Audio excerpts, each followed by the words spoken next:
Good morning, everybody, and welcome to the Ask Weldon Show, episode 143. Today, we are going to talk about resisting your friends who are trying to demotivate you, getting your social needs from Reddit, Twitter, and Twitch, and going pro. Should you go pro this season? This is the Ask Weldon Show. You can ask me questions on Twitter, on Anchor, on Discord, and I will put them in the show and answer them. I'm a sports psychology trainer. I have a master's degree in sport and exercise psychology. And before that, I was a coach, traditional sport coach. And after that, I was actually also a traditional sport coach. But now I'm an esport coach. Primarily, I coach League of Legends. And I also do esport psychology training for a number of professional teams. Although not this week. So right now, I'm focused on you guys. Today, we have 4 questions. I've already kind of gone through what they are, and so I just want to dive right into them because we have limited time today. And the first one is an audio question from Anchor. There's going to be instructions on the screen for how to pull up the Anchor app and ask me a question. And so if you're interested in that, please check out the instructions. I think I just turned up my ringer, not the volume of this clip, so let's hope it works. Hey, Weldon. My question for you is, how can I motivate myself to continue to practice and play League of Legends when the majority of my friends have stopped playing with me and have told me that I will never amount to being good, I guess, in League? Thanks, Weldon. Love this show.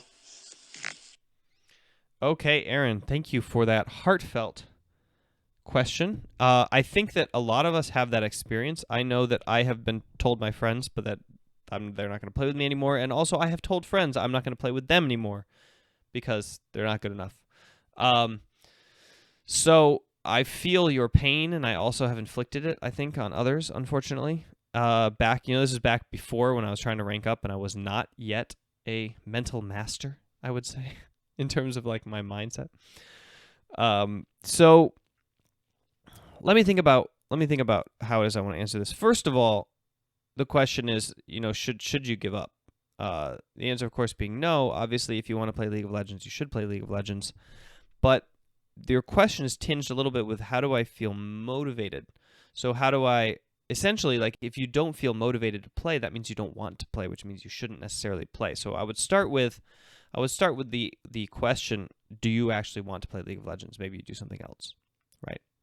Because motivation, instead of chasing the ability to generate motivation and create motivation out of something, you should actually be chasing motivation itself. You should go where it already exists. That's the easiest path kind of forward, is to find out what drives you currently and then do that instead of trying to make yourself do something that you don't necessarily want to do.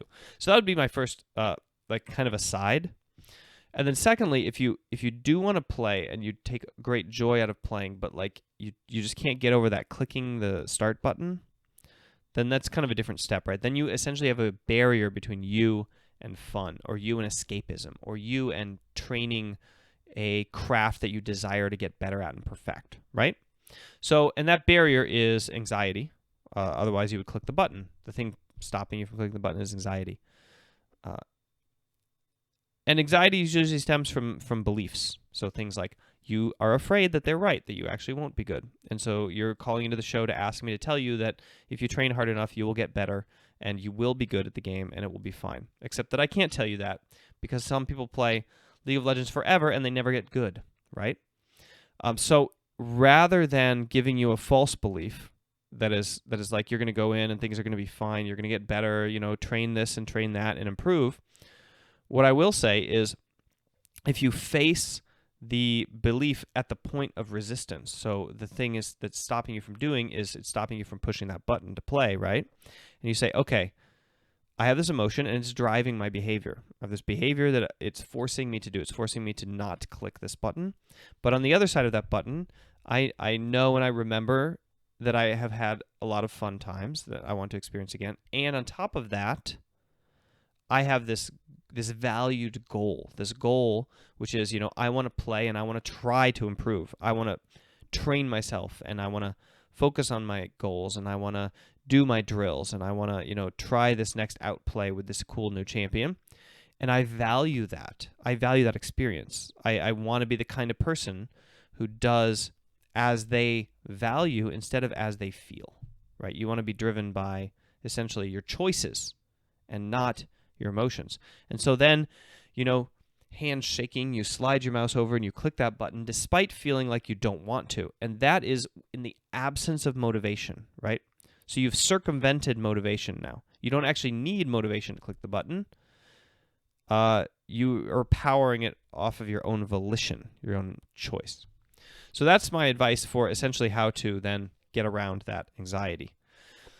Okay, and then how to actually generate motivation, I would say it starts with your social network. It has to start with your it has to start with your social network 100%, because that is where so much of our embedded motivation comes from and our desire to help and serve other people. And so I would say go and look at who it is that you in a community somewhere that you can play with. Remember that your peer group. So you have various different social needs in your life, and one of them comes from your peer group. And your peer group is transient. It's the most transient social kind of support network that you will have in your life. You will have people who are with you and believe in you no matter what. You will have people who are your mentors for a number of years. And then you will have your peer group who will fluctuate between months at a time to years at a time. And so essentially I would encourage you to seek out a peer group of people who give you that joy and that motivation when you do play, if that is something that you want to do. But go back to the original question also and ask if that's something you want to do. Thank you, Aaron, for that question. I think it was maybe quite brave to ask, and I really like the answer. So I hope that you enjoy it also. Okay, the next question is from Pole Position. Okay, let me see if I can pull this up correctly. Yeah, there we go. All right, I'm going to pop over here. Thanks, Weldon. I'm doing a little research for school on the psychological benefits of gaming, and I'm particularly interested in the cognitive benefits. Do you have any resources that you could suggest?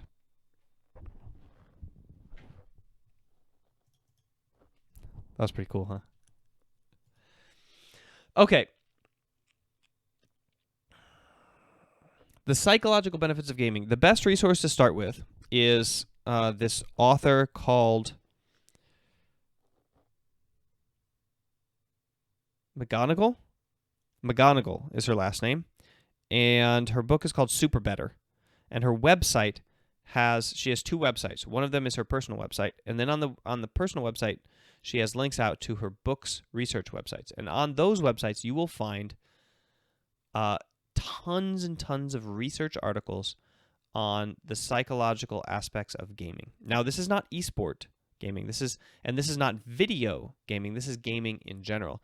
She includes within this many things like role-playing and various other games, chess, board games, things like that. And what she has found is that there are things like role-playing games and other types of competitive games and world games, like the capture the flag thing that you can play on your phone, that will allow you to do incredible things to your brain. And then the second place you should start is you should search for TED Talk on the implication of playing shooter, FPS. They actually use CSGO, but I don't think they use CSGO in the title. I think that they just say FPS. There's a TED Talk from a researcher who's looking into the difference between people who play lots of FPS and people who don't, and reaction speed is one of her first. And then I think that there's a second follow-up article on the ability to multitask. So those are the two that I'm aware of in the public Discord. And if you find her, you can search her name, and then you can find her actual research articles on Google Scholar related to this topic. So that would be my recommendation for that, and thank you for the question. And we'll go on to the next one because I spent so much time with the first question of the show. All right. Let's see if I can do this right again. Okay. First of all, I don't normally do long questions like this. I ask you to use Twitter where you were limited in characters before, but now we're not as limited in characters on Twitter, and I usually don't do long questions, but I'm displaying it on the screen So I'm just trying it today. Let me know what you guys think about long questions. Anyway, Glitch Hero says, hi, longtime fan, first time asker. Welcome. Used to play mid because the champs I like to main were mostly counter picking.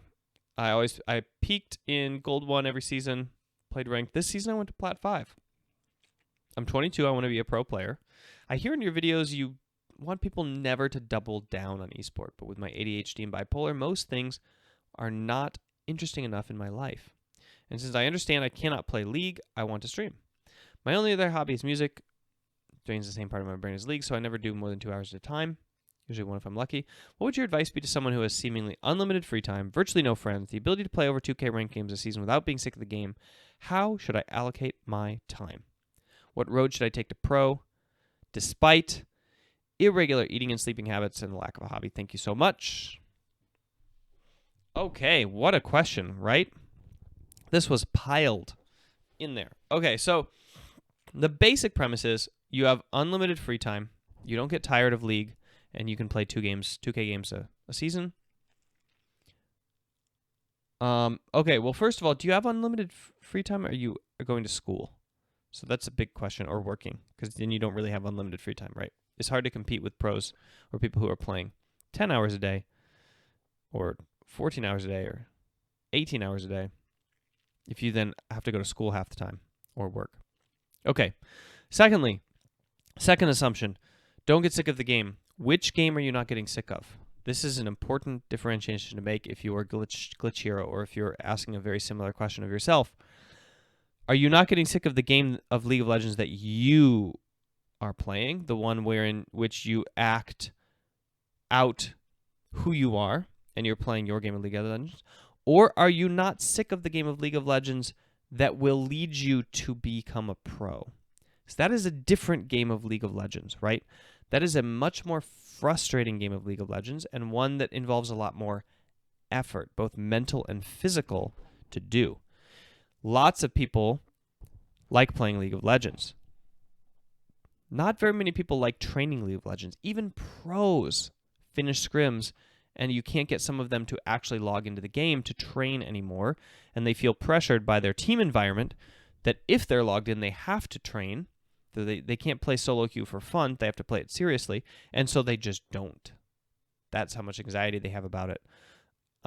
Or they play solo queue, to release steam, but they don't necessarily train. So I would question, like, which version of League of Legends are you saying that you won't be sick of? Because that is I think it's the one that you're playing now, not necessarily the same one that would help you go or let you go pro. And you could test this out yourself. So basically, I would say just start training League of Legends, which is you watch a VOD of yourself before the game or a pro, and you come up with something that you specifically want to work on. Then you go into the game and you focus on that thing in exclusion of other things, and you really hold yourself to task, and you do not let yourself vary from that task to get into things like conversations or worrying about winning or losing or whatever. You focus on the skill set you're training, and then and you are vastly critical of your abilities in terms of being very transparent. Like, okay, I did that slightly better. Okay, I did that slightly worse. Okay, focus. I'm going to try to execute. Then after the game, you watch the VOD and you try to pick it apart and find learning moments from it. And then you do it again. So it's a much more strenuous mental and physical effort, lots more coordination and spreadsheets. And at the end of that, of those 2 games, which takes 2 or 3 hours, then maybe you give yourself a break and you go play League for fun, right? You just kind of queue out into a game and pick a random role. And you don't worry about winning and losing and rank climbing, and you focus on your skill set in the training games, and you let that kind of automatically develop and then carry you in the fun games. That would be my recommendation for how to test if you are really, really willing to go pro in terms of the games that you are training, or if you are more geared toward this escapism, but you want representation of the high rank that you wish to achieve.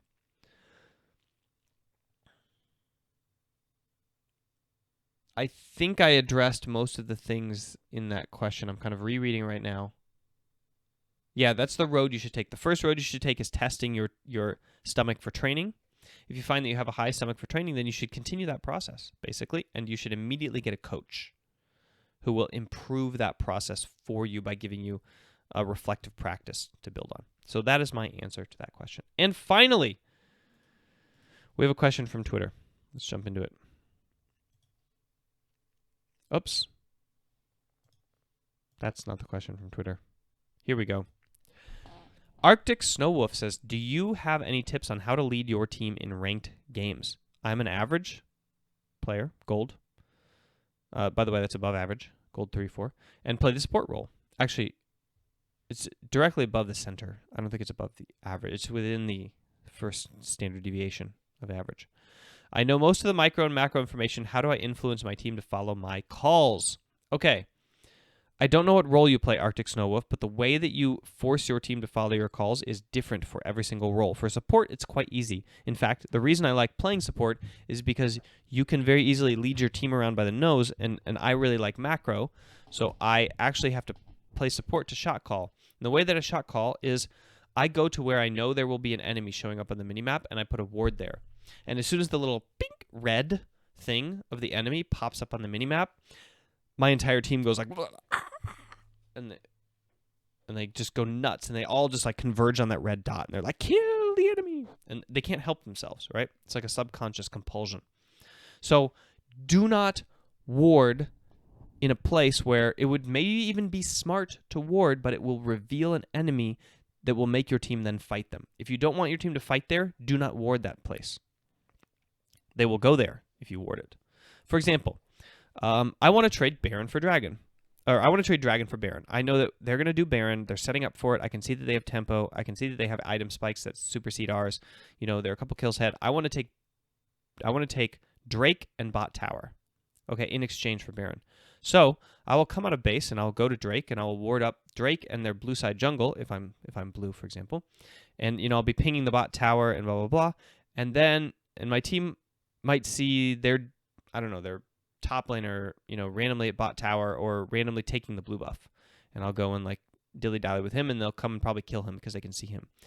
Make sure you don't have any wards on Baron at all, because if they see people in that river, your top laner is going to run over and try to fight them, and your mid laner is going to go north instead of south. And your jungler is going to be rushing over to Baron to try to steal it and fight it, and then you're going to get into outnumbered 3v5 and lose. So that is how I shot call with support. It's easier. I mean, it's different with mid lane, where essentially wherever you go is where the play is, and you have to try to drag the jungler with you. If you're the jungler, wherever you go is where the play is, and you have to try to drag the mid laner with you. If you're the AD carry, make sure that you're maximizing your farm and then just showing up to the fight, and do not try to shot call your team. I have tried for years as an AD carry to shot call my team, and basically they will just, like, whether you're there or not, just enjoy fighting without you and do whatever. So I would say there's not a lot you can do with your behavior other than trying to show up on time according to your team's timing, not your timing, for AD carry. As far as top lane, the only volition that you have over that is when you use your TP to kind of initiate the real fight. And as far as how you get them to listen to your voice, then this is a real challenge, right? Because I don't think that there are very good ways without voice chat, and you have to use text chat, and you can't really argue or debate with people. And so unless you're doing really well in the game, people will listen to you and maybe go where you ping because they're thinking, oh, I want to get in that 15 kills. Yeah, I want to see if I can steal a few after he brings her from 90 to 10 in one hit, or 100% to 10% in one hit. Then maybe I can finish the blow, and I know we're going to win that fight, so that'll be fun. Or if you're losing the game, people are not liable to follow your pings or your typing, right? So there's a little bit of I would say another thing you can do is get on people's good side. So as soon as somebody messes up, jump in and say something. Hey, it's okay, man. Happens to everybody. I still believe in you. Don't worry about it. I noticed this XYZ good thing you were doing. Keep doing that. I do that a lot, and what happens is then people seem to congregate around my champion when I'm trying to do stuff, because I tell them the truth, which is, they did mess up, but it's also not the end of the world, as many solo queue people will tell their teammates. Okay, I hope that was helpful in some way. I would focus on how to control your team subconsciously with your champion, number one, and then number two, focus on building people up and defending them from bullying, and you will build allies in the team that will congregate around you. And then once you outnumber everybody, you just basically run the game. So yeah, maybe not the amazing Winston Churchill kind of giving a speech, winning the election, and being disliked, but leading people through a vigorous battle mindset that you were looking for, but I think that it'll work much better because we don't have voice chat. So it's difficult for you to... If we did have voice chat, you could just... I'm not going to make that joke. Never mind. Hey guys, you should check out my Snapchat because I'm about to go to the gym, and this is where you're going to see that journey. Also my Instagram story, of course. Of course you can follow me on Instagram. I actually should probably do more Instagram and less Snapchat. It seems like that's the way to go nowadays. But right now I just do both, so you can find me in either place, whichever app you do have installed on your phone. And make sure that you at the very least, check out my Mac program. If you go to mindgames.gg/MAC, you will see that there are over 1,500 people who have purchased this program to make themselves better people, better gamers, better students, better boyfriends, better managers. I'm trying to think of all the feedback that I've gotten from this program. Better pro players, things like that. And the basis of the program is quite simple. You meditate and you listen to a lecture every day, and there's 50 videos, and it's a lecture and a meditation, a lecture and a meditation, a lecture and a meditation. Rinse and repeat, 7 weeks, 7 videos each, 7 cycles of the program, modules 1 through 7, and at the end, well, okay, it's 49. And at any time that you feel like you regret the money that you spent on it, you can just say, hey, Weldon, actually this isn't for me, and I will refund you, which is why there's a little 100% guarantee sticker right there. It's not a guarantee that it will work. It was a guarantee that you will enjoy it or you will have your money back. And the basic premise of this is really scientifically based. When I graduated with my sports psychology degree, I was really dismayed with the effectiveness of these psychological skills training tools that they had given me in my degree. I read a number of meta-analyses that had looked at the overall effectiveness of sports psychological training across all domains in many years, and it was very, very low.